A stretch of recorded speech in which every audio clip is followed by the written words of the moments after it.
প্ৰতিগৰাকী দৰ্শকলৈ আন্তৰিক অভিনন্দন জ্ঞাপন কৰি ষ্টুডিঅ'ত মই দিগন্ত কুমাৰ নাথ আৰম্ভ কৰিছোঁ আমাৰ অনুষ্ঠান সত্যানুসন্ধান। সত্যানুসন্ধানৰ মেজত আমি যি আলোচনা কৰিম গুৱাহাটীত জলবোমা কিমান ফুটিব। হয়, আমি প্ৰত্যেকেই গুৱাহাটী মহানগৰীৰ একোজন মহানগৰী। আভিজাত্যৰ ঢৌত উটি ভাহি যোৱা আমি গুৱাহাটী মহানগৰৰ মহানগৰী। কিন্তু গুৱাহাটী মহানগৰত কি হৈছে? আতংক শংকাৰ মাজত এতিয়া জনতাই দিন কটাব লগা হৈছে, জনতাই বসবাস কৰিব লগা হৈছে। এনে এক পৰিস্থিতিৰ সৃষ্টি হৈছে। চৰম আতংক আৰু শংকা। ক'ত কেতিয়া পানীৰ পাইপ বিস্ফোৰণ হয়, ক'ত কেতিয়া পানীৰ পাইপ ফুটে, কাৰ ঘৰ দুৱাৰ উটি যায় তাৰ কোনো নিশ্চয়তা নোহোৱা এনে এক সময়ৰ এতিয়া সৃষ্টি হৈছে গুৱাহাটীত। চৰকাৰৰ কোনোখন পানী যোগানৰ অভিলাষী আঁচনি এই পৰ্যন্ত সম্পূৰ্ণৰূপে কাৰ্যক্ষম হৈ নুঠিল। আজি 16 বছৰ অতিক্ৰম কৰি গ'ল। সৌসিদিনা খাৰঘুলিৰ নেপালী চকত মহা জলপ্ৰলয়ৰ সৃষ্টি হ'ল। নিমিষতে বহু ঘৰ দুৱাৰ উটি গ'ল। ঠিক তেনেকৈ আমি যদি যোৱা বছৰটোৰ বুকুলৈ চাওঁ, মে' মাহত সংঘটিত হৈছিলে জয়পুৰৰ সেই ডাঙৰ ঘটনা। ভূপেন হাজৰিকা পথত পানীত উটি গৈ পানীয়ে এগৰাকী মহিলা সুমিত্ৰা ৰাভা তেখেতৰ প্ৰাণ কাঢ়ি লৈ গুচি গৈছিলে। অসংখ্যজন তাতে আঘাতপ্ৰাপ্ত হৈছিলে, বহুত ঘৰ দুৱাৰ উটি গৈছিলে। সেই ঘটনা যোৱাটো বছৰৰ ঘটনা। তাৰ পাছতো ৰাজগড় ৰোডলৈ আমি চাওঁ, মালিগাঁৱলৈ আমি চাওঁ, গুৱাহাটী য'তে ত'তে যিকোনো মুহূৰ্ততে পানীৰ পাইপ ফুটি আছে, জল বিস্ফোৰণ হৈ আছে। এনে এক সময়ত এই গুৰুত্বপূৰ্ণ আৰু স্পৰ্শকাতৰ এই প্ৰসংগৰ আলোচনা কৰিবৰ বাবে আমি আজি এই ঘটনাৰ ভুক্তভোগীসহ সমাজ সংগঠকসহ সেই ধৰণৰ আমি তিনিগৰাকী বিশিষ্ট অতিথিক আমাৰ মাজলৈ আমন্ত্ৰণ কৰি আনিছোঁ। প্ৰথমে মই আদৰণি জনাইছোঁ পূৰ্ণ প্ৰসাদ উপাধ্যায় ডাঙৰীয়া। তেখেত শেহতীয়া এই জল বিস্ফোৰণৰ ঘটনাত এগৰাকী ভুক্তভোগী। একে সময়তে তেখেত গুৱাহাটী উচ্চ ন্যায়ালয়ৰ অৱসৰী পঞ্জীয়ক। সেইগৰাকী লোকৰ ঘৰত সৌসিদিনা পানীয়ে তাণ্ডৱৰ সৃষ্টি কৰিলে। পানীয়ে তেখেতৰ নতুনকৈ বন্ধা ঘৰ, নতুনকৈ বন্ধা ব্যৱসায়িক প্ৰতিষ্ঠান মুহূৰ্তৰ ভিতৰতে তছ নছ কৰি পেলালে। সেইগৰাকী ভুক্তভোগী উপাধ্যায় ডাঙৰীয়াক আজি আমি আমাৰ আলোচনাৰ মেজলৈ আমন্ত্ৰণ কৰি আনিছোঁ। আমি আজি আলোচনাৰ মেজলৈ স্বাগতম জনাইছোঁ জয়পুৰ উন্নয়ন সমিতিৰ সাধাৰণ সম্পাদক নৱ বৰ্মন ডাঙৰীয়াক।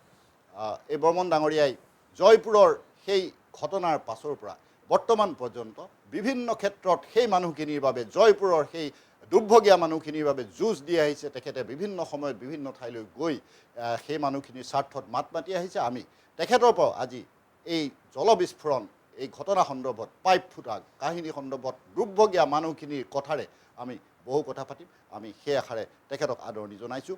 একে সময়তে আমি আদৰণি জনাইছোঁ আজিৰ আলোচনাৰ মেজলৈ সমাজ সেৱক তথা সমাজ সংগঠক, গুৱাহাটীৰ বিভিন্ন সমস্যাৰ ক্ষেত্ৰত সৰব ভূমিকা লোৱা প্ৰশান্ত বৰ্মন ডাঙৰীয়া। নমস্কাৰ। তেখেতক আদৰণি জনাইছোঁ। আমি এই তিনিগৰাকী অতিথিয়ে আজি আমি স্পৰ্শকাতৰ বিষয়টো আলোচনা কৰিবলৈ আগবাঢ়িছোঁ। প্ৰথমে মই প্ৰশান্ত বৰ্মন ডাঙৰীয়াক এটা কথাই সুধিব বিচাৰিছোঁ।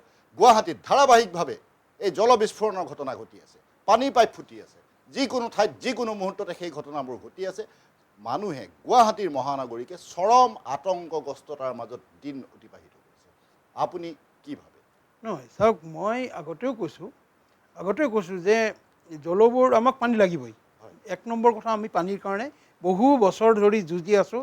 আৰু এতিয়া আপোনাৰ এই গেমন আহিছিলে, যাৰ পাইপ ফুটিছিলে, গেমন গুচি গ'ল। তাৰপিছত আপোনাৰ 16 বছৰ পিছত আপোনাৰ জাইকা আহিলে, জাইকাই পানী পাইপ ফুটিলে। এতিয়া ঘটনাটো হৈছেগৈ, এটা জলাতংক বুলি ৰোগ এটা আছে, মানে বলীয়া কুকুৰে কামুৰিলে জলাতংক ৰোগ হয়। ঠিক তেনেকৈ এতিয়া আমাৰ জাইকাতংক হৈছে। জাইকাই পানীবিলাক পাইপ ফুটিছে। আমি বাৰম্বাৰ কৈ আছোঁ আপোনালোকৰ চেনেলৰ যোগেদি হওক বা বিভিন্ন ক্ষেত্ৰত আমি জনাই আছোঁ, মিটিঙতেই হওক, যে এই যে যিবিলাক পাইপ ফুটি আছে, আচলতে পাইপবিলাকতো নুফুটে। আচলতে পানীৰ যিবিলাক পাইপ তেওঁলোকে জইন কৰে, সেই জইনত আচলতে জইনটো ভালকৈ নমৰাৰ কাৰণে সেই জইনেদি লিকবিলাক হয় আচলতে। আচ্ছা, সৰু পাইপবিলাকৰ লিকবিলাক সৰু হয়, সৰুকৈ পানী ওলায়, তেতিয়া মানুহৰ ইমান আতংক নহয়। কিন্তু যিবিলাক আচলতে গোটেইটো সৰু পাইপ নহয়, ডাঙৰ পাইপ লাগিবই, হিউম পাইপ লাগিবই, য'ত নেকি মানে প্ৰচণ্ড পানীৰ এটা সোঁত বহে। সেই পানীৰ সোঁতে যিবিলাক আপোনাৰ এতিয়া ভাল্ব বহাইছে, যিবিলাক তেওঁলোকে মাজে মাজে ভাল পাইছে তাৰ পৰা আপোনাৰ ডাইভাৰ্চন কৰিছে সৰু সৰু পাইপেৰে, সেই ভালভবিলাক তেওঁলোকে কিয় ভালকৈ নবনায়? আচলতে ভালকৈ তেওঁলোকে কিয় এইবিলাক মেৰামতি নকৰে? আৰু যেতিয়া আপোনাৰ এইবিলাক কানেকশ্যন কৰে তেতিয়া তেওঁলোকে বৈজ্ঞানিক পদ্ধতিত যিবিলাক টেকন'লজি লগায় এইবিলাক ইমান সোপা ঢিলানে? ইমান সোপা ঢিলানে?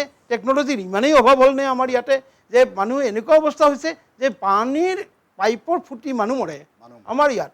আৰু বিভিন্ন ধৰণৰ ঘটনা ঘটি আছে, প্ৰতিটো দিনতেই আমি এটা নহয় এটা ঘটনা ঘটিছে, এটা ঘটনা হৈয়ে আছে। আমাৰ এই স্মাৰ্ট চিটিৰ এটা প্ৰজেক্ট, স্মাৰ্ট চিটিৰ প্ৰজেক্ট যদি এনেকুৱা হ'বলৈ হয় তেনেহ'লে আমি কেনেকৈ জীয়াই থাকিম? আমি মহানগৰীক আমি কেনেকৈ জীয়াই থাকিম? আমি প্ৰতিটো দিনেই আমি শংকাত ভুগিব লগা হয়। এতিয়া চাওক, আমাৰ ৰাজগড়েদি এটা প্ৰকাণ্ড পাইপ নিছে, ঠিক তেনেকৈ আপোনাৰ যিটো পাইপ এতিয়া ফুটিলে আপোনাৰ খাৰঘুলিত, ঠিক তেনেকুৱা পাইপ এটা নিছে আমাৰ ভঙাগড় ব্ৰিজৰ কাষেৰে। সেইটোত যদি ফুটিবলৈ হয় তেনেহ'লে কি অৱস্থা পৰিস্থিতি হ'ব সেয়া সহজে অনুমেয়। সেইকাৰণে কৈছোঁ যে আপোনালোকে কামখিনি কৰক, আমাক পানী লাগিবই। পানী আমাৰ এটা মৌলিক অধিকাৰ। পানী, বিজুলী আৰু আমাৰ বাসস্থান আমাক লাগিবই। সেইকাৰণে কৈছোঁ যে পানীখিনি যেতিয়া আপোনালোকে দিছে, যেতিয়া আপোনালোকে প্ৰথমতে কানেকশ্যনবিলাক কৰিছিল কিয় ভালকৈ তেওঁলোকে কিয় নকৰে? আচলতে মোক জনাইছিলে যে গেমনে পাইপবিলাক ফুটিলে আজি 14-16 বছৰ আগত। এতিয়া তেওঁলোকে নতুন পাইপ লগাইছে, কাৰণ অকল গেমনৰ পাইপ মেইন পাইপখিনিহে ফুটি গ'ল, তেওঁলোকে আধা কৰি গুচি গ'ল। এতিয়া জাইকাই বাকীখিনি কৰিছে, এতিয়া জাইকাই নতুন পাইপ লগাইছে। সেই জইনবিলাক ভালকৈ নামৰাৰ কাৰণে আমাৰ এই যে কেৰনবিলাক হৈছে, এই যে জলবিস্ফোৰণ হৈছে, এই যে ক'ৰবাত মানুহ ঢুকাইছে, অতি দুখেৰে জনাইছোঁ আপোনালোকৰ চেনেলৰ যোগেদি, সত্য অনুসন্ধানৰ যোগেদি অতি দুখেৰে জনাইছোঁ তেওঁলোকক ভগৱানে চিৰশান্তি দিয়ক, যোনবিলাক আমাৰ মাজৰ পৰা হেৰাই গ'ল। এতিয়া মানে কণ ল'ৰা ছোৱালী, কণ মানুহ, হেৰি বাইদেউ কিমান হেৰাই গ'ল আমাৰ মহিলা। মানে অতিশয় দুখৰে জনাওঁ যে এই পানীৰ পাইপ ফুটিও যদি মানুহ মৰিবলৈ হয় আমাৰ এই স্মাৰ্ট চিটিত, তেনেহ'লে তাতকৈ দুখৰ কথা কি হ'ব পাৰে? সেইকাৰণে কৈছোঁ যে টেকন'লজি তেওঁলোকে আনক, এনেকুৱা টেকন'লজি আনক যে তেওঁলোকে যিবিলাকে কাম কৰে লেবাৰবিলাক দেখিছোঁ তেওঁলোকে ক'ৰবাৰ গাঁৱৰ পৰা আনিছে, লেবাৰ ক'ৰবাৰ পৰা আহিছে, মানে বিভিন্ন মেকানিক, মানে অকল গাড়ীৰ মেকানিকো আহিছে, কিবাৰ মেকানিকো আহিছে। তেওঁলোকে নিজৰ পৰা তেওঁলোকে কিছুমান মেকানিক সৃষ্টি কৰক, তেওঁলোকে নিজৰ টেকন'লজি লগাওক, ভাল টেকন'লজি লগাওক। তেওঁলোকে জইনবিলাক কিয় তেওঁলোকে ভালকৈ নামাৰিলে?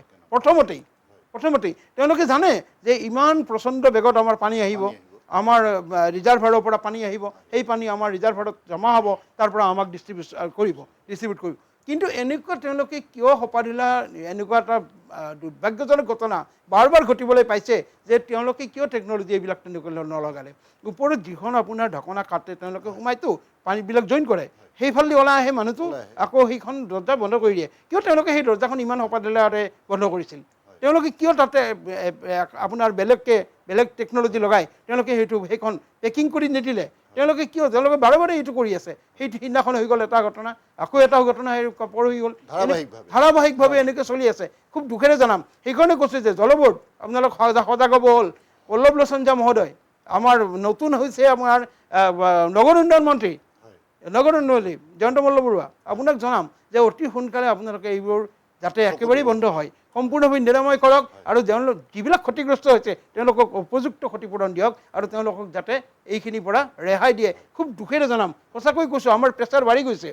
প্ৰতিদিনে আমি ভাবোঁ আজি পানী ক'ৰবাত কিবা হ'ল নেকি, প্ৰতিদিনে আমি ভাবোঁ। সঁচাই ৰাতিপুৱা কি খবৰ পাওঁ ঠিক নাই। উৎসুকতা এতিয়া মানে খুব এটা উৎসুকতা হৈ আছোঁ যে এনেকুৱা এটা ভয়ানক পৰিৱেশ। সেইকাৰণে কৈছোঁ যে জাইকাতংক হৈছে আমাৰ জলাতংকৰ নিচিনা। এইটো এটা সাংঘাতিক পৰিস্থিতি আমাৰ। বৰ্মন ডাঙৰীয়াক ধন্যবাদ জনাইছোঁ। অকণমান সময়ৰ ভিতৰতে বৰ্মন ডাঙৰীয়াই বহুখিনি কথা ক'লে, আৰু তেখেতে এটা গুৰুত্বপূৰ্ণ কথা কৈছে। সেই কথাটো আমিও কিছু পৰিমাণে গম পাওঁ যে পানীৰ পাইপডালত ফুটাটো নোলায়, পাইপডালত বিস্ফোৰণটো নহয়, বিস্ফোৰণটো হয় এই যিখিনিতে জইন কৰা হয় সেইখিনিতে হয়, আৰু সেই জইনখিনি টালি টোপলি মাৰি থোৱা যেন অনুমান হয়। কাৰণ পানীৰ যি গতিবেগ, সেই গতিবেগক ভেটা দি ৰাখিব নোৱাৰে, সেই খুব সহজভাৱে সেই কামটো কৰা হয়। এনেধৰণৰ ঘটনাবিলাক হৈছে, আমি আগৰ ঘটনাখিনিতো আমি তেনেধৰণৰ দৃশ্যপট আমি প্ৰত্যক্ষ কৰিছোঁ। বৰ্মন ডাঙৰীয়াই এইটো কথাও কৈছে যে আগতে গেমন আছিলে, হয় পাইপবিলাক গেমনেই পুতিছিলে, তাৰপাছত আহিল JICA, Japan international corporation agency, আৰু জাইকাৰ দিনতে এই গোটেই ঘটনাবোৰ এনেধৰণৰ হ'বলৈ পাইছে, যাৰ বাবে আমি শংকা আৰু অনিশ্চয়তাৰ মাজত দিন অতিবাহিত কৰিব লগা হৈছে। যিটো ৰাস্তাৰে আমি খোজকাঢ়ি গৈ আছোঁ সেই ৰাস্তাৰ তলে তলেই সেই জলপ্ৰলয় হ'ব পৰা সম্ভাৱনাবিলাক আছে, কাৰণ পানীৰ পাইপডাল আছে।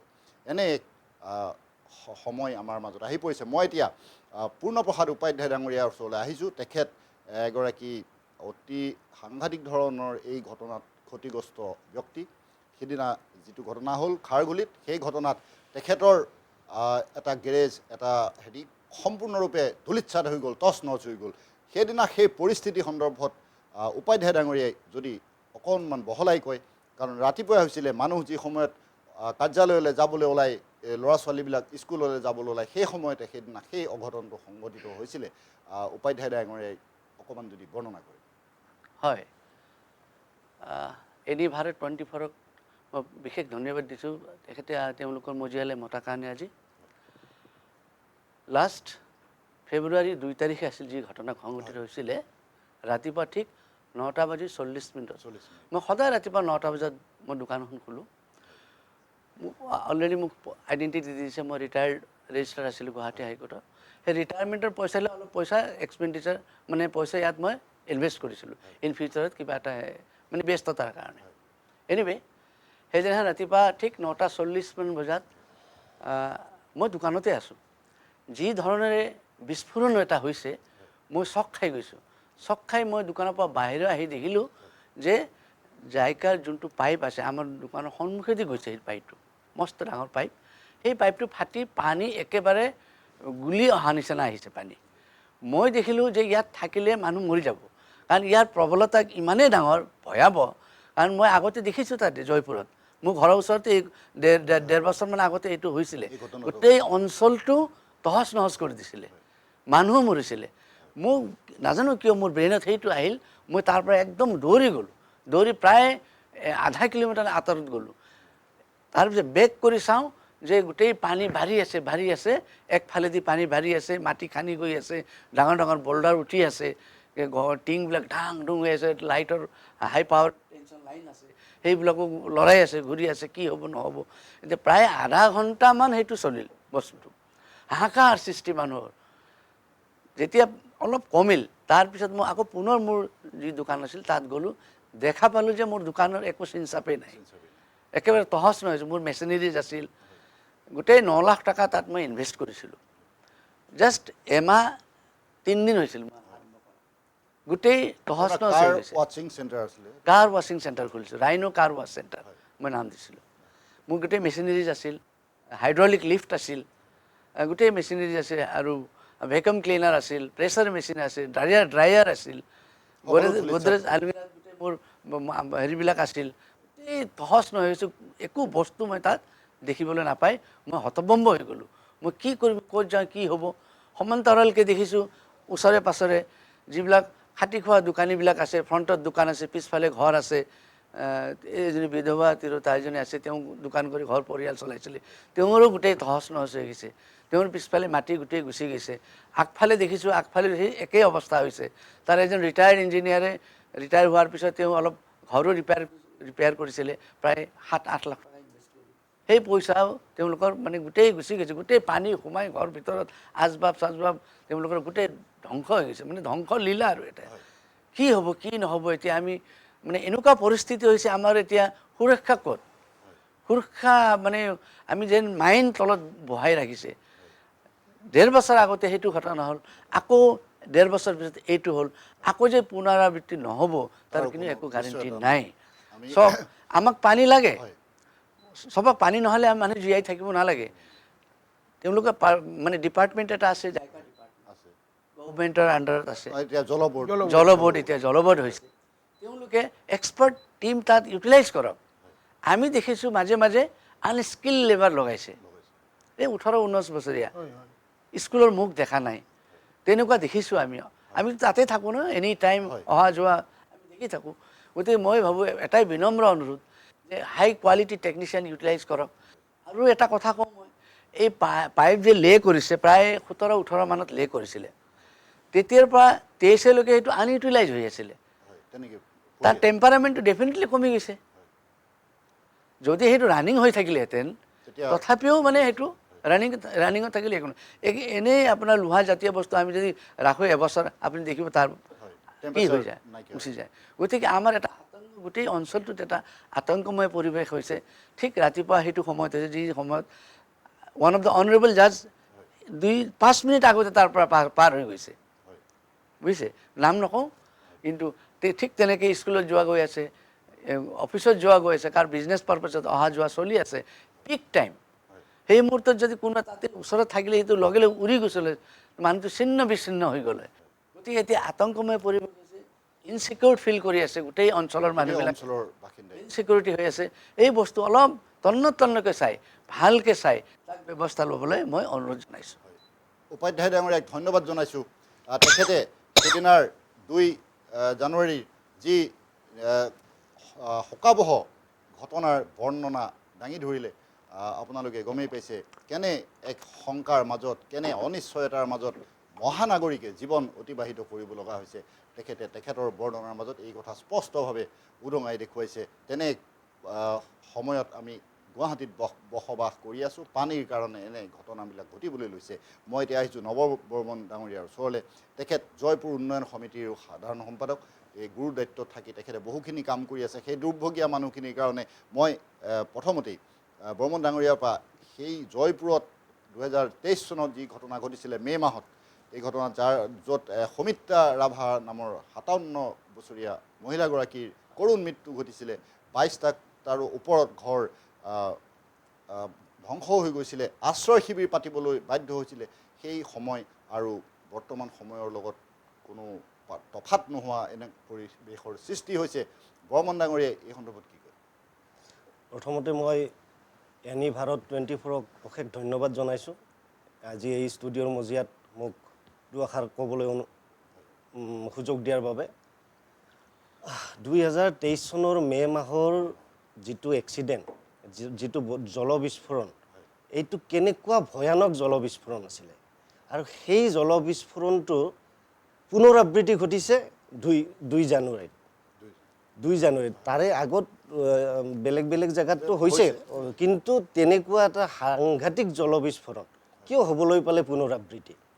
সৰু সুৰা কিবা টেকনিকেল প্ৰব্লেমৰ কাৰণে অলপ চলপ কিবা লিকেজ হৈছে, কিবা হৈছে, এইটো বেলেগ কথা, এইটো আমিও মানি ল'ম যে টেকনিকেল প্ৰব্লেম কিছু হ'ব।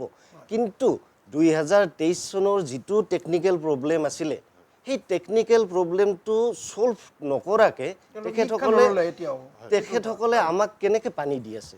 পানী আমাক লাগিবই, পানী আমাৰ প্ৰাপ্য, আমি পানী নহ'লে নোৱাৰোঁ চলিব। কিন্তু কথা হ'ল প্ৰব্লেম এটাই, 2023 চনৰ মে' মাহৰ 25 তাৰিখে যিটো প্ৰব্লেম হৈছিলে, যিটো প্ৰব্লেমৰ কাৰণে মানুহ মৰি গ'ল, সুমিত্ৰা ৰাভাৰ মৰি গ'ল, 22-23টা ঘৰ ধ্বংস হৈ গ'ল, তাৰ ফলত পিছত আকৌ পুনৰাবৃত্তি হ'ল 2 জানুৱাৰীত 2025 চনত। গতিকে এই যিটো প্ৰব্লেম হৈছিলে, যিখন মানুহ সোমোৱাৰ কাৰণে এখন ঢাকনি কাটি মানুহ সোমাইছিল, সেই ঢাকনিখন পুনৰ জ্বালাই কৰি দিয়ে, আমি দেখিছোঁ, জ্বালাই কৰি দিয়ে। অকল জ্বালাই কৰিলে যে শেষ হ'ব এইটো নহয়, একচুৱেলি প্ৰব্লেমটো তাতেই আছে। জ্বালাইৰ ওপৰত আৰু কি ব্যৱস্থা আছে, আৰু কি টেকন'লজিৰতো অভাৱ নাই। বাকী আজি পানী চবেই খাই আছে, বম্বেত খাই আছে, দিল্লীত খাই আছে, এনেকুৱাতো আমি নিউজত আজিলৈকে পোৱা নাই। এনেকুৱা ইমান ডাঙৰ কণ্ডিশ্যন এটাতো আমি আজিলৈকে শুনা নাই ক'তো। গতিকে মই জল বৰ্ডক বিশেষভাৱে অনুৰোধ জনাইছোঁ, আপোনালোকে অলপ সজাগ হওক, মানুহখিনিক জীয়াই থাকিব দিয়ক। আৰু মেইনলি মোৰ মানে এটা মই যিটো দৃষ্টিগোচৰ কৰিছোঁ, এই যিটো মানে ঢাকনিখন মেইন প্ৰব্লেম দিব মানুহক, কিন্তু এই ঢাকনিখন। বাকী সৰু সুৰা কিবা জইনত লিকেজ হ'ব বা কিবা হ'ব, বৰ ডাঙৰ ইছ্যু হয়তো নহ'ব, কিন্তু যিমানখন ঢাকনি আছে সিমানখন ঢাকনি এবছৰৰ মূৰত, 6 মাহৰ মূৰত এইটো বিস্ফোৰণ হ'বই। মই যিটো মানে তাৰ ঢাকনিৰ জ্বালাই দেখিছোঁ, আৰু উপৰোক্ত বক্তা ডাঙৰীয়া তেখেতে কৈছে যে একদম সৰু সৰু ল'ৰাই মানে এনেকৈ জ্বালাই কৰিছে, এনেকৈ নহয়, অলপ ভাল টেকনিচিয়ান, ভাল দক্ষশীল শ্ৰমিক আনি, অলপ এডুকেটেড শ্ৰমিক আনি, এই বিষয়ে জ্ঞান থকা মানুহ আনি আপোনালোকে এই কামবিলাক কৰক, আৰু বিশেষকৈ এই ঢাকনিবিলাক আপোনালোকে অলপ নজৰ কৰক, কেনেকৈ ইয়াক বচাব পাৰি, আৰু নেক্সট যাতে এনেকুৱা পুনৰাবৃত্তি নহয়। বিশেষভাৱে আপোনালোকক অনুৰোধ জনাইছোঁ, জল বৰ্ডক, আপোনালোকে এই বস্তুটো অকণমান চাওক, নহ'লে আৰু কিমান মানুহ মৰিব, কিমান ঘৰ ভাঙিব, মানে নিশ্চয়তা তাৰ কোনো অতিকৈ নিশ্চয়তা নাই। বেদনাদায়ক এইটো এটা আপোনাৰ। বৰ্মন ডাঙৰীয়াক ধন্যবাদ জনাইছোঁ। তেখেতেও এটা গুৰুত্বপূৰ্ণ কথা কৈছে যে ঢাকনিৰ সেই জ্বালাই সাধাৰণভাৱে দি তাৰ পৰা দায়িত্বটো সাৰি পেলাই গুচি যোৱা হয় আৰু তাৰ পাছত সেই ঢাকনিখনতেই বিস্ফোৰণটো হয়। এই ধৰণৰ ঘটনাবিলাক ঘটি আছে গুৱাহাটীত।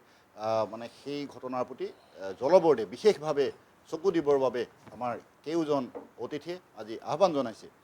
মই আশা কৰিছোঁ যে এই সমস্যাৰ সমাধান ওলাব আৰু জল বৰ্ডে সতৰ্কতা অৱলম্বন কৰি বিশেষভাৱে দক্ষ ব্যক্তিৰ দ্বাৰা এনে সমস্যাবিলাকৰ সমাধান কৰিবলৈ আগ নাবাঢ়িলে গুৱাহাটীৰ মহানগৰীকে কিন্তু শান্তিৰে উশাহ ল'বলৈ সময় নোপোৱা সেই দিন আমাৰ চমু চাপি আহিছে। মই এতিয়া আহিছোঁ প্ৰশান্ত বৰ্মনৰ ওচৰলৈ আৰু প্ৰশান্ত বৰ্মনক মই এটা কথা সুধিব বিচাৰিছোঁ যে আমাৰ গণ্ডগোলটো ক'ত হৈছে। চাওক, আজি 16 বছৰ হ'ল। মই অকণমান আগতে এটা হিচাপ কৰি চাইছিলোঁ যে 16 বছৰ, এই 16 বছৰত গুৱাহাটীত এখনো পানী যোগান আঁচনি সফল হৈ নুঠিল। সেইটো কিন্তু বৰ ডাঙৰ কথা, গুৰুত্বপূৰ্ণ কথা। ইয়াত কি কাৰণ আছে? কাৰণ আঁচনিবিলাক লোৱা হৈছে, অভিলাষী আঁচনি খুব গুৰুত্বপূৰ্ণভাৱে ৰূপায়ণ কৰাৰ দায়িত্ব লোৱা হৈছে, প্ৰত্যেকখন চৰকাৰে লৈ আছে। তাৰ পাছত এতিয়া এই কথাটো আমাৰ স্পষ্ট হৈ পৰিছে যে ঠাই বিশেষে ক'ৰবাত পানী পাইছে, ক'ৰবাত নাই পোৱা। কিন্তু শেহতীয়াভাৱে মানুহে আশা কৰিছিলে যে এইবাৰ অন্ততঃ পানীখিনি মানুহে সকলোৱে সমভাৱে পাব, কিন্তু সেয়াও নহ'ল। এতিয়া জলবিস্ফোৰণৰ ঘটনাই গুৱাহাটীখন কঁপাই গৈছে। কি কাৰণে এই ঘটনাবোৰ হৈছে? বৰ্মন ডাঙৰীয়াই কি ভাবে? অতিশয় দুখেৰে জনাম। আচলতে এই আঁচনিবিলাক লয় তেওঁলোকে, কিন্তু সপাঢিলা নীতিৰ কাৰণে এইটো হৈছে নেকি বুলি মই ভাবোঁ। আচলতে ফাইলতে সীমাবদ্ধ হৈ থাকে। কেতিয়াবা আপোনাৰ বাজেট হ'ল, বাজেটত নহ'ল, অমুকত হ'ল, তমুকত নহ'ল। আকৌ গেমনে আহিলে, গেমনক দিলে ধুনীয়াকৈ 400 কোটি টকা, কিন্তু তেওঁলোকেও মানে হেৰি কৰি তেওঁলোকে সেইবিলাক আধা উৰা কৰি পেলাই গুচি গ'ল। আৰু মাজতে এই কেইবছৰ তেনেকেই পৰি থাকিল। আমি প্ৰতিবাদ কৰি থাকিলোঁ, আমি জনাই থাকিলোঁ, আমি মেমৰেণ্ডাম দিয়েই থাকিলোঁ। অল গুৱাহাটী নাগৰিক সমিতি আমি বহুত দিন আমি প্ৰটেষ্ট কৰিছোঁ। তাত ফুটেজে মিছা কথা নকয়, ফুটেজ আছে। সেইকাৰণে কৈছে যে আচলতে অমনোযোগিতা তেওঁলোকৰ মেইন কাৰণ বুলি মই ভাবোঁ। কাৰণ আপোনাৰ প্ৰত্যেক মন্ত্ৰীবিলাক সলনি হৈ গৈ থাকে, মিনিষ্টাৰ সলনি হৈ গৈ থাকে। এই মই আগতেও কৈছোঁ যে আমাৰ কিন্তু সলনি নহয়। আমাৰ এই দৈনন্দিন জীৱনৰ যিটো আপোনাৰ এই পাৰিপাৰ্শ্বিক অৱস্থা আমাৰ সলনি নহয়।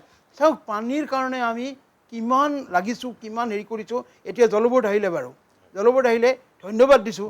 মই মুখ্যমন্ত্ৰী মহোদয়ক ধন্যবাদ দিম বা তেওঁলোকক ধন্যবাদ দিম যে জলবৰ্ড আহিলে। কিন্তু জলবৰ্ডে কামখিনি সুচাৰুৰূপে কৰিছেনে? সেইকাৰণে কৈছোঁ যে সমন্বয়ৰ অভাৱ বুলি ভাবোঁ মই। কিছুমান ক্ষেত্ৰত সমন্বয়ৰ অভাৱ। মানে কোনো এজন ঠিকাদাৰ আহিব, তেওঁ 6 মাহ কাম কৰি তেওঁলোক গুচি যাব, আৰু এজন আহিব, তেওঁলোকেও আকৌ সেই আপোনাৰ মেৰপেচ, আপোনাৰ ৰঙা ফিটাৰ মেৰপেচ, তেওঁলোকে মানে সেই তেনেকেই আপোনাৰ কামবিলাক হেমাহি হৈ এনেকৈ লেট হৈ গৈ আছে। আৰু এতিয়া আমাৰ কথা হ'ল, মৃগেন শৰণীয়া মহোদয় আপুনি লাগি আছে, আমাৰ জলবৰ্ডৰ কমিশ্যনাৰ লাগি আছে, আমাৰ মুখ্যমন্ত্ৰী মহোদয় লাগি আছে, মাজতে একে সিংহল মহোদয় আছিল, তেওঁলোকেও আহি গ'লগৈ। এই তেনেকৈ তাৰমানে আচলতে মানে এটা এৰি এটা কাম তেওঁলোকে কৰিছে আৰু এটা এৰি এটা কাম এৰি গৈছে। মানে আচলতে সমন্বয়ৰ অভাৱ, লগতে সদিচ্ছাৰো অভাৱ কিছু ক্ষেত্ৰত। আপোনালোকে যদি টেকন'লজি লগাই ভালকৈ, বা তেওঁলোকে যদি কৰিম বুলি ভাবে, বা ফাইলতে সীমাবদ্ধ নাৰাখি এই সম্পূৰ্ণভাৱে এই যে আপোনাৰ যিটো ফাইনেন্সিয়েল হেৰি, এইবিলাকো তেওঁলোকে চাব লাগিব, বা মুখ্যমন্ত্ৰী মহোদয়ে চাব লাগিব। এইকাৰণে কৈছোঁ যে এতিয়া বাৰু এই 16 বছৰ পিছত অন্ততঃ আমি পানীখিনি পালোঁ, কিন্তু এনেকুৱা দুৰ্ঘটনা যাতে আৰু নহয়। বাৰম্বাৰ আমি গোটেইখিনিয়ে কৈ আছোঁ, আমাৰ অতিথিবিলাকে কৈছে, তেওঁলোকে কৈছে যে এই যে যিবিলাক সমন্বয়, এই সমন্বয়ৰ অভাৱবিলাক গুচাব লাগিব। আৰু লগতে টেকন'লজি আমাৰ লাগিব, ভাল টেকন'লজি, আৰু লগতে আমাৰ কি লাগিব, আপোনাৰ সদিচ্ছা লাগিব, আৰু কামখিনি যাতে সুচাৰুৰূপে হয়। প্ৰত্যেকেই যেতিয়া প্ৰত্যেকৰ ঘৰত পানী পায়, আমি শংকামুক্তভাৱে আমি থাকিব পাৰোঁ, বাচিব পাৰোঁ। আমি মহানাগৰিকসকলে, সাধাৰণ মহানাগৰিক হিচাপে আমি এইখিনিয়ে ভাবোঁ। আৰু প্ৰত্যেকৰ মানুহে পানী পাওক আমি বিচাৰোঁ।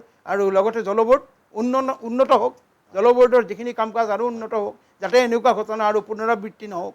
আৰু লগতে যে 16 বছৰ লাগিলে, এইটো এটা মানে বহুখিনি আপোনাৰ কেৰণ আছে, তাত কেৰণ আছে। আচলতে মানে আপোনাৰ এই যে ক'লোঁ মই, যে ফাইলতে সীমাবদ্ধ থাকিল, আজি কৰিম, কালি কৰিম কৰি বছৰ গৈ আছে।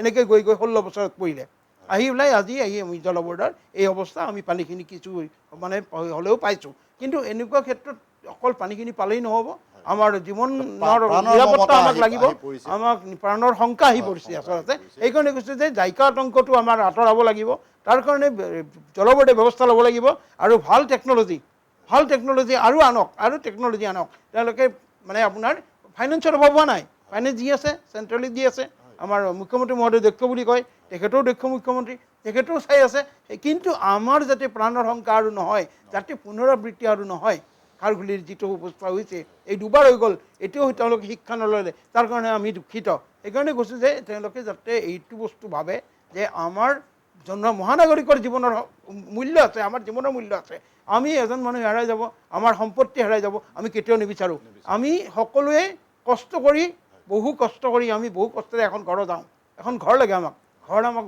বাসস্থান লাগিবই সেইকাৰণে কৈছোঁ যে গতি কষ্টেৰে আমাৰ সঞ্চিত ধনেৰে আমি ঘৰ বনাম আমাৰ সম্পত্তি এনেকৈ ধ্বংস হ'ব আপুনি বাৰু সাহায্য দিলেই আমাৰ যিখিনি খৰচ হৈছে বা যিখিনি আমাৰ ক্ষয় ক্ষতি হ'ল তাৰ ওপৰত আপুনি সেইখিনি ক্ষয় ক্ষতিৰ পৰিমাণটো আমাক টকাটো দিলে বা আমাৰ সাহায্যখিনি দিলে কিন্তু সেই পুনৰ সেই ঘৰখন বনাব পাৰিমনে সেই বস্তুখিনি বনাব পাৰিমনে দাদাই কৈছে যে তেখেতৰ দোকান এখন বনাইছিলে পেঞ্চনৰ টকাৰে কিবা কৰি বনাইছিলে দোকানখন এই দোকানখন আৰু তেওঁলোকে বনাবলৈ সেই মানসিকতা থাকিবনে সেই কামখিনি কৰিবলৈ এই যে মানুহ হেৰাই গ'ল আমাৰ মাজৰ পৰা সেই মানসিকতা থাকিবনে যে সেইখন ঘৰ কিহৰ কাৰণে হেৰাল পানীৰ কাৰণে হেৰাব লগা হ'ল জলবোৰ্ডৰ কাৰণে এই আতংকৰ কাৰণে ইয়াতকৈ দুখৰ কথা একো হ'বই নোৱাৰে আৰু যাতে পুনৰাবৃত্তি নহয় জলবোৰ্ড আপোনাক অনুৰোধ জনাইছোঁ বা আমাৰ মিনিষ্টাৰসকলকো অনুৰোধ জনাইছোঁ জয়ন্ত মল্ল বৰুৱাক অনুৰোধ জনাইছোঁ আপুনি মুখ্যমন্ত্ৰী আপুনি চাওক মহানগৰবাসীৰ কি অৱস্থা সেইকাৰণে কৈছোঁ যে এতিয়া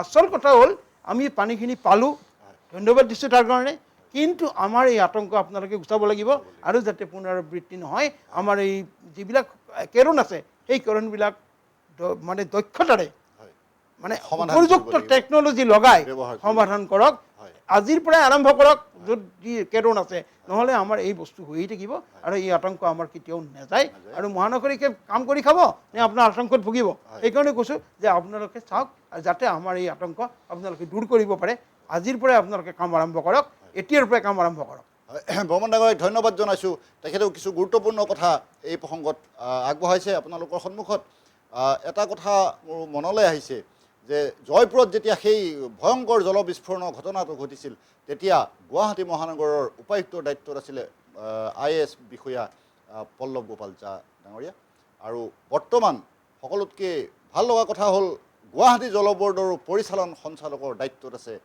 পল্লৱ গোপাল জা ডাঙৰীয়া আমি ভাবোঁ যে তেখেতে সেই ঘটনাৰো প্ৰত্যক্ষদৰ্শী আছিলে তেখেতে চাইছিলে সেই ঘটনাবিলাক কেনেকৈ হৈছে তেখেতেও গম পায় আৰু জল বৰ্ডৰ দৰে এক গুৰুত্বপূৰ্ণ অনুষ্ঠানৰ দায়িত্ব তেখেতে বৰ্তমান পৰিচালন সঞ্চালক হিচাপে বহন কৰি আছে আমি ভাবোঁ এনেধৰণে শীৰ্ষ কৰ্তৃপক্ষই কিছু গুৰুত্বপূৰ্ণ পদক্ষেপ ল'ব পাৰে মই এতিয়া আহোঁ অকণমান ক্ষতিপূৰণৰ এই প্ৰসংগটোলৈ মই পূৰ্ণপ্ৰসাদ উপাধ্যায় ডাঙৰীয়াক সুধিব বিচাৰিছোঁ যে এইবাৰো দৌৰাদৌৰিকেই ক্ষতিপূৰণ দিয়া হৈছে আমি সেই বিষয়ে গম পাইছোঁ 1000 টকাৰ পৰিমাণটো মই সকলোৰে সমান নহয় সেইটো মই উল্লেখ কৰিব খোজা নাই কিন্তু কি হ'ব এই ধৰণৰ ক্ষতিপূৰণ পাই কি হ'ব এতিয়া উপাধ্যায় ডাঙৰীয়াৰ মই নিজৰ কথাটোৱে কৈছোঁ তেখেতে অকণমান আগতে ক'লেই যে তেখেতে 9 লাখ নে 9 লাখ টকা খৰচ কৰি তেখেতে সেই প্ৰতিষ্ঠানটো গঢ়ি তুলিছিলে এতিয়া তেখেতে কি ধৰণৰ ক্ষতিপূৰণ পাইছে বা এনেধৰণৰ ক্ষতিপূৰণে তেখেতক সহায় কৰিব পাৰিব নে ইয়াত কিবা ৰাজনৈতিক কথাও জড়িত থাকিব পাৰে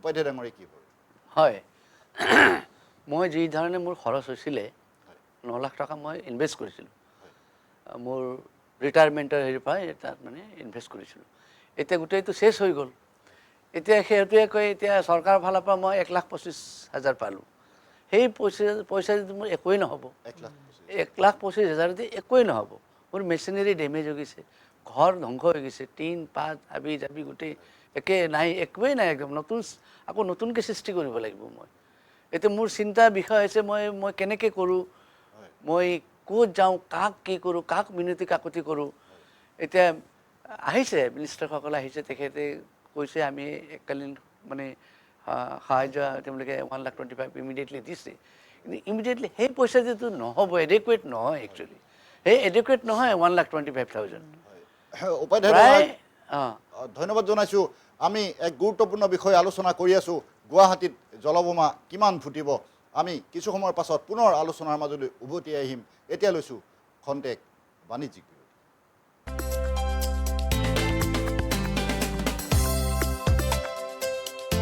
আপোনাৰ ঘৰখন আৰু অফিচ চালে চকুৰোৱাকৈ সজাওক আজি আহক সকলো ধৰণৰ অত্যাধুনিক ফাৰ্নিচাৰৰ বাবে চিটি ফাৰ্নিচাৰ 6 মাইল গুৱাহাটী আমাৰ ঠিকনা 6 মাইল পাঞ্জাবাৰী ৰোড পুৰবী ডায়েৰীৰ সন্মুখত গুৱাহাটী আমাৰ যোগাযোগ নম্বৰ 9435013969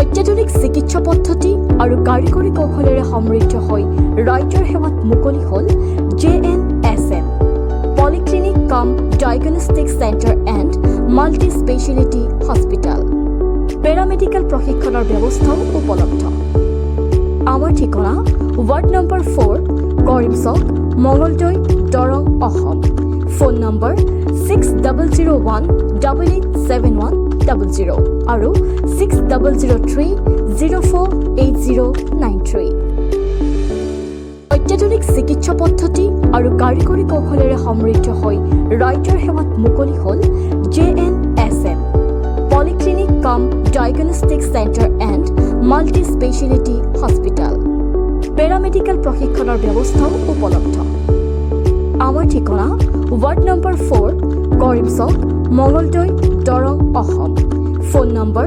6001887100 আৰু 6003048093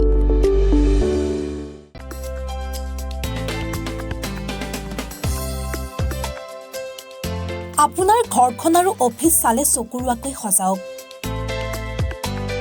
আজি আহক সকলো ধৰণৰ অত্যাধুনিক ফাৰ্নিচাৰৰ বাবে চিটি ফাৰ্নিচাৰ 6 মাইল গুৱাহাটী আমাৰ ঠিকনা 6 মাইল পাঞ্জাবাৰী ৰোড পুৰবী ডায়েৰীৰ সন্মুখত গুৱাহাটী আমাৰ যোগাযোগ নম্বৰ 9435013969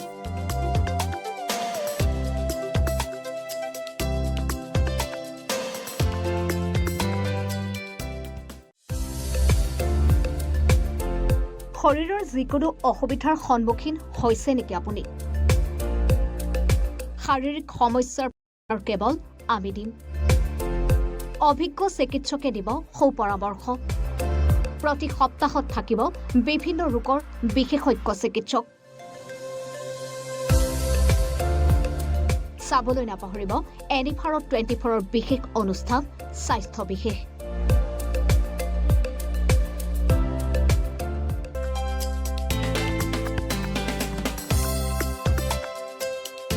আপোনাৰ ঘৰখন আৰু অফিচ চালে চকুৰোৱাকৈ সজাওক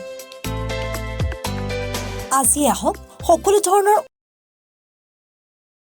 পুনৰ আমি আলোচনাৰ মাজলৈ ঘূৰি আহিছোঁ আমি আলোচনা কৰি আছোঁ গুৱাহাটীত জলবোমা কিমান ফুটিব এক স্পৰ্শকাতৰ আৰু গুৰুত্বপূৰ্ণ বিষয় এটা কথা আমি ক'ব লগা হৈছে এতিয়া জলবৰ্ড বনাম জলবোমা এটা সাংঘাতিক ধৰণৰ কথা হৈ পৰিছে এনে পৰিস্থিতিত জলবৰ্ডৰ সমালোচনাৰ মাজলৈ আহিছে আৰু গুৱাহাটীবাসীৰ মানুহৰ মাজত জলবৰ্ড সম্পৰ্কত বিৰূপ প্ৰতিক্ৰিয়াৰ সৃষ্টি হৈছে মানুহ প্ৰতিবাদত নামিছে মানুহ ওলাই আহিছে মানুহে প্ৰাণৰ শংকাত দিন অতিবাহিত কৰিব লগা হৈছে এইখন গুৱাহাটী আমি সেই বিষয়লৈ আমি আলোচনা কৰি আছোঁ আমি পৰ্যালোচনা কৰি আছোঁ মই পুনৰ উভতি আহিছোঁ পূৰ্ণপ্ৰসাদ উপাধ্যায়ৰ ওচৰলৈ আৰু তেখেতৰ কিছু কথা আধৰুৱা হৈ আছিলে আমাৰ বিৰতিৰ পূৰ্বে সেই কথাখিনিৰ তেখেতক প্ৰকাশ কৰিবলৈ মই আহ্বান জনোৱাৰ লগতে এই কথাটো মই সুধিব বিচাৰিছোঁ যে এনেধৰণৰ ঘটনাবিলাক হৈ যোৱাৰ পাছত বিভাগীয়ভাৱে বহু তদন্তৰ কথা কোৱা হয় জয়পুৰতো সেই ঘটনাটো হৈছিলে ইয়াৰ আগতে বহুকেইটা ঠাইত সেই ঘটনাটো হৈছে আৰু তেতিয়া এনেধৰণৰ তদন্তৰ কথাবিলাক কোৱা হয় চৰকাৰীভাৱে হওক বিভাগীয়ভাৱে হওক সেই তদন্তৰ কি হয় পাছত কিন্তু কোনেও সেই কথা গম নাপায় সেইটো এটা ডাঙৰ কথা এই ক্ষেত্ৰত উপাধ্যায় ডাঙৰীয়া তেখেত দীৰ্ঘকাল গুৱাহাটী উচ্চ ন্যায়ালয়ৰ পঞ্জীয়কৰ দৰে এক গুৰুত্বপূৰ্ণ পদবীত কাৰ্যনিৰ্বাহ কৰি অহা ব্যক্তি সেই হিচাপত মই তেখেতৰ প্ৰতিক্ৰিয়া জানিবলৈ বিচাৰিছোঁ হয় মোক মই ক'বলৈ বিচাৰিছিলোঁ মোৰ যোনটো তেওঁলোকে আৰ্থিক সাহায্য দিছিলে 1,25,000 কিন্তু সেইটো এডুকেট নহয় তেওঁলোকে এটলিষ্ট আহি কিনে এছেছ কৰিলেহেঁতেন যে মোৰ গোটেইখিনি তথ্য পাতি আছে কাগজ পত্ৰ আছে কিমান খৰচ হৈছে কি লোক ঢাকৰ কোনো কথা নাই মইতো 9 লাখ 9 জেগাত 18 কোৱা নাই মই একচুৱেলি ক'বলৈ গ'লে যি আছে একজেক্ট সেইটোৱেই মোৰ একো নাই তাত গতিকে এটলিষ্ট তেওঁলোকে আহি কিনে অলপ এছেছমেণ্ট কৰিলেহেঁতেন অলপ ভাল লাগিলেহেঁতেন কিন্তু তথাপিও মোক 1,25,000 দিছে সেইটো এডুকেট নহয় প্লাছ মই এটা ল'ৰাক সংস্থাপন দিছিলোঁ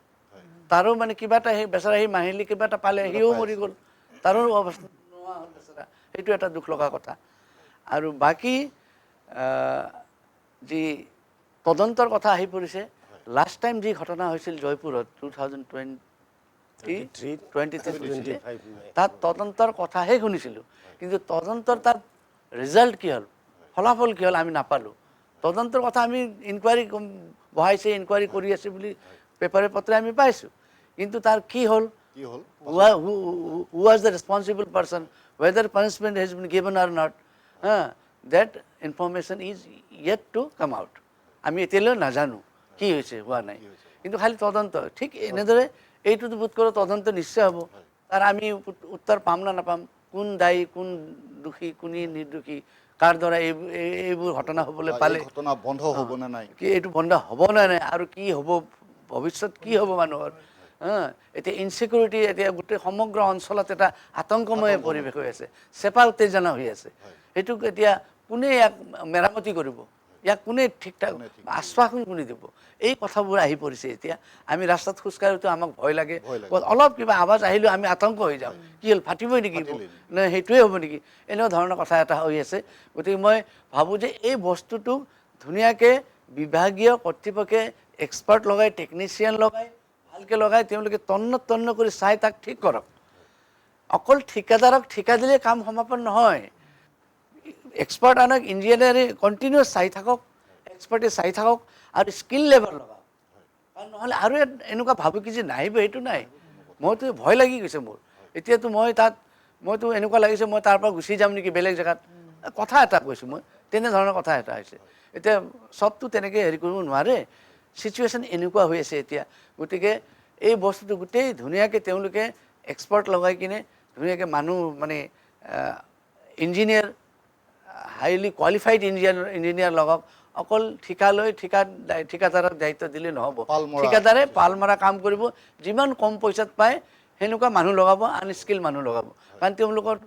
পইচাৰ কথা আছে গতিকে মই এটাই অনুৰোধ কৰোঁ এক্সপাৰ্ট লগাওক আৰু ইঞ্জিনিয়াৰ নিজে চাওক তন্নকৈ চাই এই বস্তুটো ঠিক ঠাক কৰক উপাধ্যায় ডাঙৰীয়াক ধন্যবাদ জনাইছোঁ মই আহিছোঁ এতিয়া নৱ বৰ্মনৰ ওচৰলৈ আৰু বৰ্মন ডাঙৰীয়াক মই এই কথা সুধিব বিচাৰিছোঁ কাৰণ তেখেত যিহেতু জয়পুৰৰ লগত পূৰা জড়িত আৰু জয়পুৰতে ঘৰ জয়পুৰলৈ স্বাভাৱিক অৱস্থা কেতিয়া ঘূৰি আহিব বুলি আপুনি ভাবে হয় আচলতে স্বাভাৱিক অৱস্থা বুলি ক'বলৈ গ'লে মই অলপ আগত কৈছিলোঁ যে এই যিবিলাক টালি আছে আৰু মেক্সিমাম জয়পুৰতে আছে এই টালিবিলাক গতিকে স্বাভাৱিক অৱস্থা কেতিয়া আহিব মই আজি ক'ব নোৱাৰিম অনিশ্চয়তা তাৰমানে টালিবিলাক আছে মানে আপোনাৰ প্ৰত্যেক মুহূৰ্ততে শংকা প্ৰত্যেক মুহূৰ্ততে আতংক সেই ঘটনাখিনি আছে অকণমান আগতে উপাধ্যায় ডাঙৰীয়াই ক'লেই যে ইয়াৰ পৰা মই ঘৰ এৰি গুচি যাম নেকি এনেধৰণৰ কথাও ক'লে গতিকে মানুহৰ গুৱাহাটীবাসীৰ গুৱাহাটী মহানগৰিকৰ এই অৱস্থা হৈছে ঘৰত থাকিবলৈ ভয় যে ওলাই গ'লে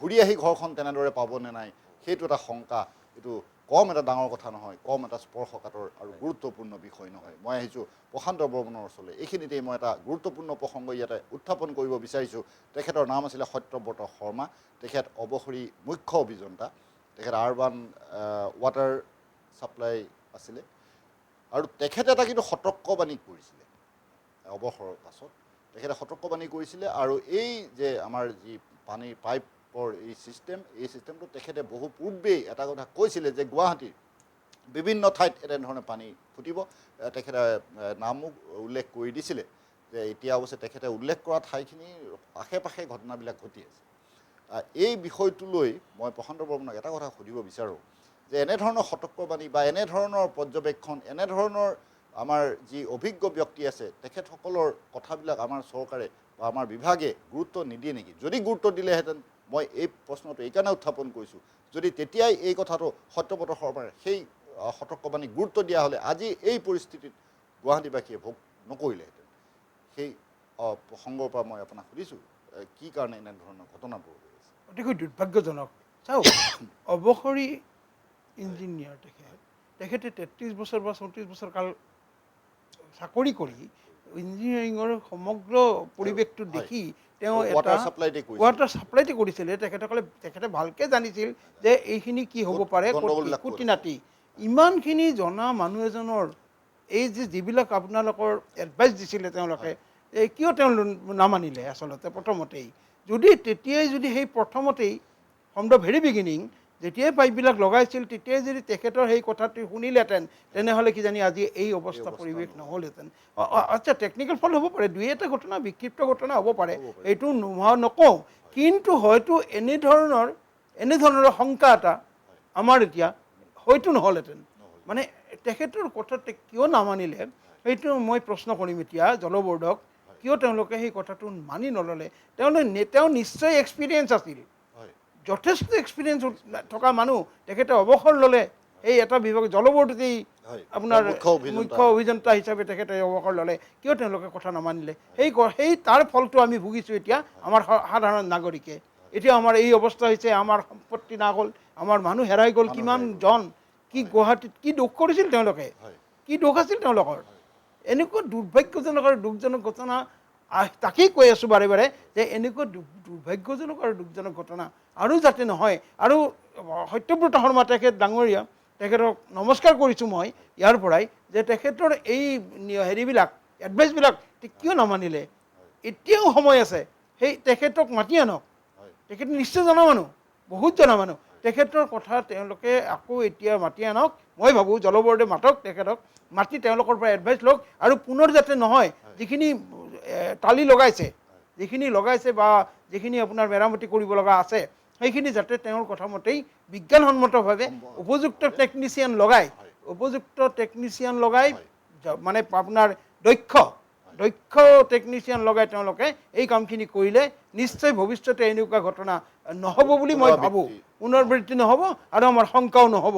সেইকাৰণে কৈছোঁ যে আমাৰ জনসাধাৰণক আপোনালোকে শংকামুক্ত কৰিব লাগিব। তাৰ কাৰণে আপোনালোকে টেকন'লজি লগাবই লাগিব, আৰু সেই টেকন'লজি লগাই আমাৰ সম্পূৰ্ণ নিকা আৰু স্বচ্ছতাৰে এই টালিবিলাক যাতে আপোনালোকে হেমাহি নকৰি অতি সোনকালে পূৰ্ণভাৱে আপোনালোকে মেৰামতি কৰক। আৰু এতিয়াও যদি তাত তেনেকুৱা আছে সেই টালি, তেনেহ'লে এতিয়াও তেওঁলোকৰ সময় আছে যে এতিয়া যিখিনি কৰিব সেইখিনি সম্পূৰ্ণ শুদ্ধ হ'ব আৰু শুদ্ধভাৱে কৰক, আৰু যাতে আমাৰ তেনেকুৱা আপোনাৰ জলবিস্ফোৰণ নহয় তাৰ কাৰণে মই অনুৰোধ জনাম জল বৰ্ডক, মুখ্যমন্ত্ৰী মহোদয়ক আৰু আমাৰ নগৰ উন্নয়ন মিনিষ্টাৰক। প্ৰশান্ত বৰ্মন ডাঙৰীয়াক ধন্যবাদ জনাইছোঁ। মই এতিয়া আহিছোঁ নৱ বৰ্মন ডাঙৰীয়াৰ ওচৰলৈ, আৰু বৰ্মন ডাঙৰীয়াক মই এই কথাটো সুধিব বিচাৰিছোঁ যে মাজে মাজে আমি লক্ষ্য কৰি আছোঁ জল বৰ্ডে কিছুমান জাননী দিয়ে যে এইখিনিৰ পৰা এইখিনি আমাৰ মেৰামতি কৰা হ'ব, ইমান দিনৰ কাৰণে পানী বন্ধ থাকিব, মেৰামতিৰ কথা কয়, কিন্তু কি মেৰামতি হয় সেইবিলাক আমি নাজানো। দুজনমান সেই আনস্কিল লেবাৰ অকণমান আগতে আমি আলোচনাই কৰিছোঁ, তেনেধৰণে আহি পেলাই কিবা কিবি কাম কৰি গুচি যায়। মানে জল বৰ্ডৰ সক্ৰিয়তাটো এনেকেই নেকি, আপুনি কি ভাবে? হয়, মাজে মাজে মেছেজ আহে জল বৰ্ডৰ পৰা যে 2 দিনৰ কাৰণে পানী বন্ধ থাকিব মেৰামতিৰ কাৰণে, এইটো অঞ্চলৰ পৰা এইটো অঞ্চললৈকে, ঠিক তেনেকুৱা ধৰণৰ মেছেজ আহে। কিন্তু এনেকুৱা মেছেজ দিয়াটোৱে দায়বদ্ধতা নেকি? এইটোতো নহয়। মেছেজ দিছে ঠিক আছে, কিন্তু কি কাম কৰিলে?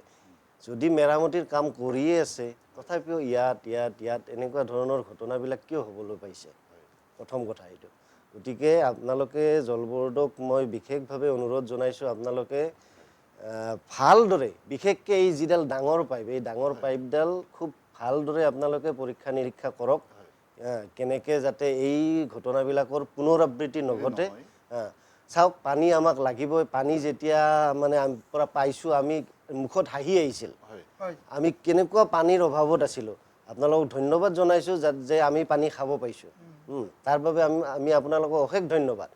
চাওক, যেতিয়া পাইপ খান্দিছিলে আমাৰ ৰাস্তাবিলাকৰ কেনেকুৱা দুৰ্গতি, তথাপিও মনত আমাৰ আশা আছিল যে আমি পানী খাবলৈ পাম। ইমান কষ্টত ভুগিলোঁ ৰাস্তাত, গাড়ী চলাব নোৱাৰি, বাইক লৈ এখন যাব নোৱাৰি, এনেকুৱা কণ্ডিশ্যন, ধূলি, কেৱল ধূলি। আজি সেই পৰিৱেশটো হ'ল বাৰু, পানী পালোঁ, আমি ৰাস্তা ঠিক কৰিলে। আৰু চাওক, এই ৰাস্তা যে ঠিক কৰিলে, কালি আকৌ পাইপ খান্দিব, এনেকৈ ৰাস্তা এই ঠিক কৰি গৈছে, এই পাইপ ৰাস্তা খান্দিছে, এই পাইপ পুতিছে, এই ৰাস্তা খান্দিছে। গতিকে চাওক, এনেকৈ যদি পাইপ পুতি থাকে, ৰাস্তা খান্দি থাকে, কি হ'ব? গতিকে অলপ ভাল এটা মানে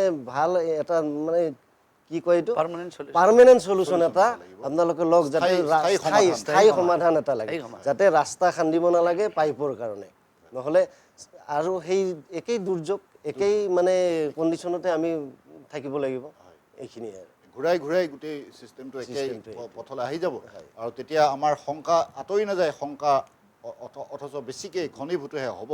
মই ধন্যবাদ জনাইছোঁ বৰ্মন ডাঙৰীয়াক। এতিয়া আহিছোঁ উপাধ্যায় ডাঙৰীয়াৰ ওচৰলৈ আৰু তেখেতক মই এটা কথা সুধিব বিচাৰিছোঁ যে গুৱাহাটীৰ মানুহবিলাক এতিয়া অকণমান আগতে আমি আলোচনাই কৰি আছোঁ, একেটা বিষয়ে আলোচনা কৰি আছোঁ যে ৰাস্তাইদি খোজকাঢ়ি গৈ থাকোঁতে আমি বা গাড়ী এখন চলাই গৈ থাকোঁতে মানুহে এটা শংকা বোধ কৰিবলৈ লৈছে যে কাৰণ ক'ত কেতিয়া ফুটেতো কোনো ঠিক নাই। এনেকুৱা ঘটনা হৈছে, ৰাতিপুৱা যদি ফুটিছে ক'ৰবাত, আবেলি ফুটিছে ক'ৰবাত, সন্ধিয়া ফুটিছে, গতিকে কোনো নিশ্চয়তা নোহোৱা হৈছে। এনেধৰণৰ এটা আতংকিত পৰিৱেশ আমাৰ গুৱাহাটীখনতে বিৰাজ কৰিছে। অফিচলৈ মানুহ ওলাই যাবলৈ মানে সেই সময়তেও ঘটনা ঘটিছে। এই শেহতীয়া যিটো ঘটনা সেইটো অফিচৰ 9:40 ঘটনা, অফিচলৈ ওলাই যোৱাৰ সেই সময়ত ঘটনা।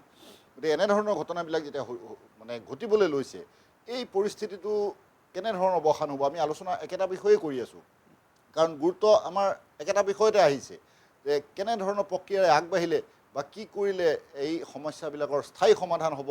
উপাধ্যায় ডাঙৰীয়াই কিবা নিজস্বভাৱে বক্তব্য আগবঢ়াব। চাওক, এই লাইনত খুব এটা মই টেকনিচিয়ানো নহয়, তথাপিও আমি যি অনুভৱ কৰোঁ আৰু সৰু সুৰাকৈ ইয়াত মানে এক্সপাৰ্ট মানুহৰ অভাৱ হৈছে। হয়, মূল কথা হৈছে এক্সপাৰ্ট মানুহৰ অভাৱ হৈছে। এই ঠিকাদাৰী কামটো বাদ দিব লাগে, ঠিকাদাৰক বেছ কৰি কিনে কাম কৰিব নালাগে। নিজে ইঞ্জিনিয়াৰে সেই বিভাগীয় যোন এক্সপাৰ্ট আছে, মুৰব্বী আছে, তেওঁ নিজে তন্নতন্নকৈ চাব লাগে কাম কৰোঁতে। যেতিয়াই কাম কৰে তেতিয়া চাই কিনে তেওঁলোকে পূৰা ৰিপৰ্ট বনাই কিনে এইটো যেতিয়া মানে ক্লিয়াৰেঞ্চ দিয়াৰ পিছতে এইটো কামটো হ'ব লাগে। অকল এই সৰু সৰু ল'ৰাবিলাকৰ লগত কাম দি ৱেল্ডিং কৰা, যিবিলাকে স্কুলৰ মুখ দেখা নাই, হেৰি দেখা নাই, এইবোৰ ল'ৰাবিলাকক তাত লগাই দিছে, আমিতো দেখি আছোঁ। তেনেকুৱা কৰিলে যে আৰু এটা এনেকুৱা ভয়াৱহ চিটুৱেশ্যন নহ'ব মই কৰিব নোৱাৰোঁ।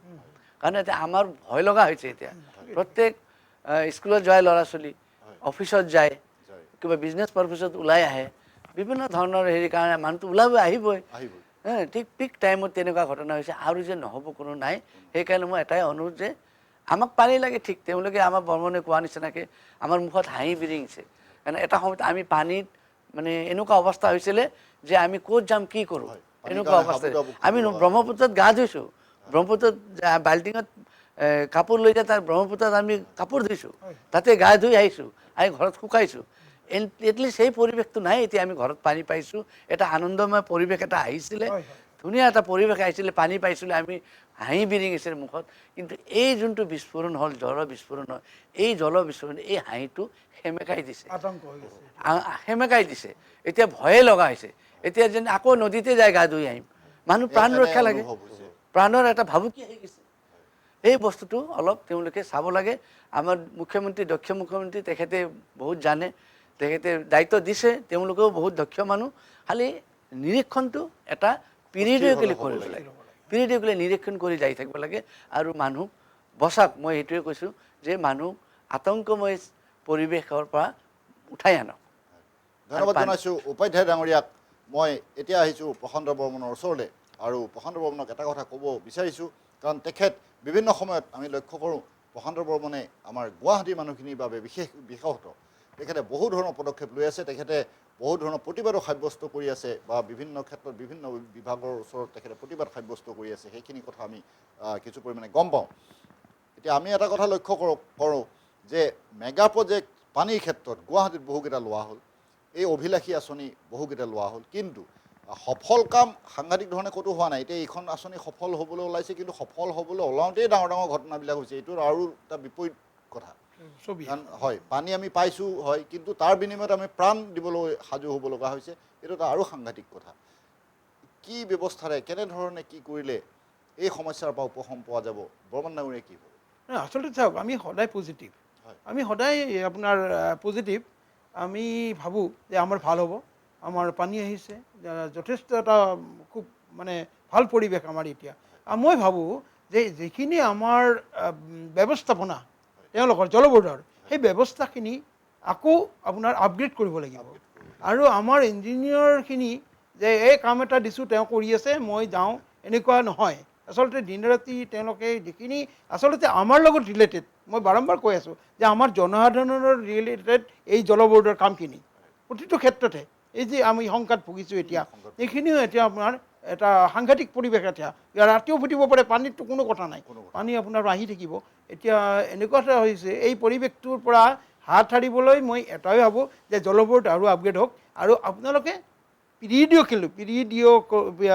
পিৰিয়ডিকেলি আপোনাৰ গোটেইখিনি আপোনালোকে চাব লাগিব, অবজাৰ্ভ কৰক। আচলতে সম্পূৰ্ণ কামখিনি যেতিয়া হৈ যায়, 10বাৰ তেখেতসকলে চাওক, 10বাৰ তেখেতসকলে চাওক কামখিনি নিয়াৰিকৈ হৈছে নে নাই। আৰু আপোনাৰ টেকনিকেলি যিখিনি মানুহ সেইখিনি আপগ্ৰেড কৰিবই লাগিব। তেওঁলোকে একদম সম্পূৰ্ণভাৱে জনা লোক আনক, আৰু জনা লোক আনক, যাতে তেওঁলোকে সেই যিখিনি আপোনাৰ জ্বালাই মাৰে বা তেওঁলোকে যিখিনি আপোনাৰ পাইপখিনি ফিটিং কৰে, সেইখিনি যাতে তেওঁলোকে মেইনলি চায়। আৰু সেইখিনি চালে অন্ততঃ ইঞ্জিনিয়াৰখিনি যদি ভালকৈ লাগে আমাৰ টেকনিকেলি, আৰু টেকনিকেল মানুহ যদি ভাল আনে, নিশ্চয় আমি ইয়াৰ পৰা হাত সাৰিব পাৰিম। এইখিনি আমি ভাবোঁ, আৰু আমি সদায় পজিটিভ। আমি সদায় ভাবোঁ যে আমাৰ ভাল হওক, আমাৰ শংকামুক্ত হওক। আৰু আমাৰ যিখিনি আমাৰ শংকা হৈছে, এতিয়া যিখিনি পৰিৱেশ হৈছে এতিয়া আপোনাৰ খাৰঘূলি অঞ্চলত, সেইখিনিত কাৰণ সেইখিনিত হ'বই, কাৰণ সেইখিনি মেইন পাইপখিনি তাতেই আছে, মেইন ৰিজাৰ্ভাৰ তাতেই আছে, মানে আপোনাৰ যিখিনি পানী উঠায় এই ব্ৰহ্মপুত্ৰৰ পৰা। সেইকাৰণে সেইখিনি আৰু ভালকৈ চাব লাগে, আৰু তাত টেকনিকেলি তেওঁলোকে সেই জ্বলাইবিলাক মাৰিবই লাগিব। আৰু তেওঁলোকে যাতে সেইখিনি এতিয়াৰ পৰা আৰম্ভ কৰে, এতিয়াৰ পৰা, যাতে আৰু সেনেকুৱা ঘটনা তাত নহয়। কাৰণ যিখিনি পানী আপোনাৰ পানীয়ে একো বাচ বিচাৰ নকৰে, পানীৰ ফ'ৰ্চৰ নিচিনা ফ'ৰ্চ একোৱেই নাই। পানী এটা কাইনেটিক ফ'ৰ্চ, সাংঘাতিক কাইনেটিক ফ'ৰ্চ। সেইকাৰণে কৈছোঁ যে পানীৰ ফ'ৰ্চ আহিবই, পানী আমাক দিবই লাগিব, এইটো আমাৰ প্ৰায়ৰিটি। সেইকাৰণে কৈছোঁ যে আপোনালোকে যিখিনি আপোনাৰ মেইন পাইপৰ যিখিনি এৰিয়া আছে, এইখিনি আপোনালোকে ভালকৈ চাওক। আৰু সেইখিনি যাতে আপোনালোকে যদি টেকনিকেলি ভালকৈ যদি মেৰামতি কৰে, নিশ্চয় এনেকুৱা ঘটনা আৰু নহ'ব বুলি মই ভাবোঁ। বৰ্মন ডাঙৰীয়াক ধন্যবাদ জনাইছোঁ। মই এইবাৰ আমাৰ নৱ বৰ্মন ডাঙৰীয়াৰ ওচৰলৈ আহিছোঁ। তেখেতৰ বক্তব্যত অকণমান আগতে এটা কথা কৈছিলে যে জয়পুৰৰ পৰা এনে শংকা কেতিয়াও আঁতৰি নাযায়, কাৰণ তাতেই গোটেই মেইন বস্তুখিনি তাতেই আছে। অকণমান যদি আপুনি বহলাই কথাখিনি কয়। মই কৈছোঁৱে কথাখিনি যে যিডাল অঞ্চলটোৰ মানে পানীত যিটো পানী ব্ৰহ্মপুত্ৰৰ পৰা উঠাই পেলাই ওপৰত টেংকিলৈকে যায়, সেই পাইপডালত ভালকৈ তেখেতসকলে ভালদৰে পৰীক্ষা নিৰীক্ষা কৰিব লাগে। নহ'লে সেই অঞ্চলটোতো জয়পুৰ হয়, মানে খাৰঘূলিৰ নদীৰ পৰা যিডাল পাইপ, ডাঙৰ পাইপডালেৰে যিডাল মানে পানী উঠাই নি পেলাই ওপৰৰ টেংকিত উঠাইছে, সেই পাইপডালৰ যিখন ঢাকনি, এই ঢাকনিখন ভালদৰে মানে অবজাৰ্ভ কৰিব লাগে। আৰু খুব ভাল টেকনিচিয়ানৰ দ্বাৰা এইবিলাক বস্তু চাব লাগে, যাতে এই ঘটনাৰ আৰু পুনৰাবৃত্তি নঘটে। বৰ্মন ডাঙৰীয়াক ধন্যবাদ জনাইছোঁ। মই আমাৰ সময় চমু চাপি আহিছে। মই শেষৰবাৰ উপাধ্যায় ডাঙৰীয়া চলাই আহিছোঁ, আৰু উপাধ্যায় ডাঙৰীয়াক এটা কথা সুধিব বিচাৰিছোঁ, কাৰণ তেখেতে ক'লে যে তেখেতে কিছু পৰিমাণে এটা ক্ষতিপূৰণ পালে, বা এই ক্ষতিপূৰণৰ ব্যৱস্থাটো কেনেধৰণে কি হ'ব, আপুনি ভুক্তভোগী হিচাপে আপুনি কি গম পাই আছে, বা আপোনাক চৰকাৰীভাৱে কি কোৱা হৈছে, বিভাগীয়ভাৱে কি কোৱা হৈছে, আপুনি কেনেধৰণে আশা কৰিছে? চাওক, মই যিখিনি পালোঁ সেইটো ছাফিচিয়েণ্ট নহয়, মই কৈ দিছোঁ। কিন্তু তেখেতসকলে কি ধৰণে এছেছ কৰিছে নাজানো। এবাৰ মিটিং হৈছিলে, মোক মাতিছিলে, মই গৈছিলোঁ জল বৰ্ডৰ ভিতৰতে। তাতে তেওঁলোকে এটা ৰুল আছে বুলি ক'লে, NDRFৰ যোনটো ৰুল আছে, সেই ৰুল আমাৰ Guwahati metropolitan drinking water and sewerage follow' কৰিছে। সেইমতে দিয়া বুলি ক'লে কৈছে, মেক্সিমাম বোলে আণ্ডাৰ ছেকশ্যন 80 নেকি, এতিয়া মই পাহৰি গ'লোঁ, কিবা সেই একমতে মেক্সিমাম বোলে 1,25,000। 1 কৰোৰ টকাৰ ঘৰ ভাঙিলেও 1,25,000, 50,000 টকাৰ ঘৰ ভাঙিলেও 125। ডাঙৰ কথা। এইটো মানে মেক্সিমাম বোলে সেইটো। আৰু যিবিলাক পাৰ্চিয়েলি হৈছে 6,500 বুলি তেনেকৈ কৈছে। মই নাজানো কি ধৰণে, কেনেকুৱা ধৰণৰ এছেছমেণ্টে মই বুজি পোৱা নাই এইটো। আপোনালোকে কিবা ভাবিছে নেকি নিজাববীয়াকৈ আগবঢ়াৰ কিবা কথা? আমি আৰু আপিল কৰিম, আৰু বিভাগীয় কৰ্তৃপক্ষক বা চৰকাৰক আপিল কৰিম, তেওঁলোকে আহক চাওক। এক্সেছ কাকোই নালাগে, যাৰ যি ক্ষতিপূৰণ হৈছে এটলিষ্ট সেইখিনি অলপ, হয়তো 9 লাখৰ জেগাত 8 লাখ কৰক, 8 লাখত নহ'লেও 7 লাখ কৰক, অলপ এটা দিয়ক। কিন্তু একেবাৰে মানে একো কাম নোহোৱাকৈ দিয়াটো আৰু কি হ'ব। এতিয়া জল পট হৈ আছে, চবৰে জানে কি অৱস্থা হৈ আছে। গতিকে পূৰ্ণপ্ৰসাদ উপাধ্যায় ডাঙৰীয়াক মই আন্তৰিক ধন্যবাদ জনাইছোঁ। তেখেতে আহি আজি আমাৰ মঞ্চত আমাৰ এই অনুষ্ঠানত যথেষ্টখিনি বক্তব্য আগবঢ়ালে। একে সময়তে মই ধন্যবাদ জনাইছোঁ নৱ বৰ্মন ডাঙৰীয়াক আৰু একে সময়তে মই ধন্যবাদ জনাইছোঁ প্ৰশান্ত বৰ্মন ডাঙৰীয়াক। আজি এক গুৰুত্বপূৰ্ণ বিষয় লৈ আমি আলোচনা কৰিছিলোঁ, গুৱাহাটীত জলবোমা কিমান ফুটিব এই বিষয় লৈ। এই বিষয়ত বহুখিনি কথা আজি তিনিগৰাকী অতিথিয়ে আপোনালোকৰ সন্মুখত আগবঢ়ালে আৰু আজি এই অনুষ্ঠান উপভোগ কৰি থকাৰ বাবে প্ৰতিগৰাকী দৰ্শকলৈ মই আন্তৰিক অভিনন্দন জনাই এই অনুষ্ঠানৰ পৰা বিদায় লৈছোঁ। চাই থাকিব এনি ভাৰত।